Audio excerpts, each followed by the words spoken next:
ก็ดีใจที่ผู้ใหญ่หลายๆคนเห็นศักยภาพของเราที่ให้เราได้มีหนึ่งในชื่อผู้เข้าชิงอย่างเงี้ยก็ดีใจแล้วก็รายชื่อแต่ละคนที่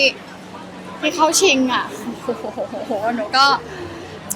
คือภูมิใจค่ะภูมิใจมากๆมีลุ้นไหมคะก็มีลุ้นเนาะเราก็ถ้าได้ก็คงแบบมีเสียน้ำตาแน่ๆอะไรอย่างเงี้ยเพราะหนูเคยคิดไว้ว่าการที่เราเป็นนักแสดงถ้าหนูได้รางวัลสุพรรณหงส์หรือนาตราชอะไรเงี้ยน่าจะคอมพลีทอะเป็นความฝันอีกหนึ่งอย่างเวลาประกวดนางงามเราอยากได้มงอะไรอย่างเงี้ยค่ะก็เป็นอีกหนึ่งความฝันของเราหนูว่าเรื่องนั้นส่งหลายๆอย่างด้วยเพราะว่าบางกอกคณิกาก็เหมือนได้เข้าชิงทั้งหมด5รางวัลด้วยกันอะไรเงี้ยเราก็อาจจะเป็นหนึ่งในนักแสดงหลักที่ทำให้ภาพรวมมันแบบดูศักยภาพมันไปได้ถึงด้วยค่ะแต่ว่าเป็นปัจจุบันนะเป็นปัจจุบัน เตรียมตัดไว้ก่อนค่ะไม่เป็นไร แล้ววันนั้นฟ้าจะได้ไปไหมนะ ต้องรอดูค่ะต้องรอดู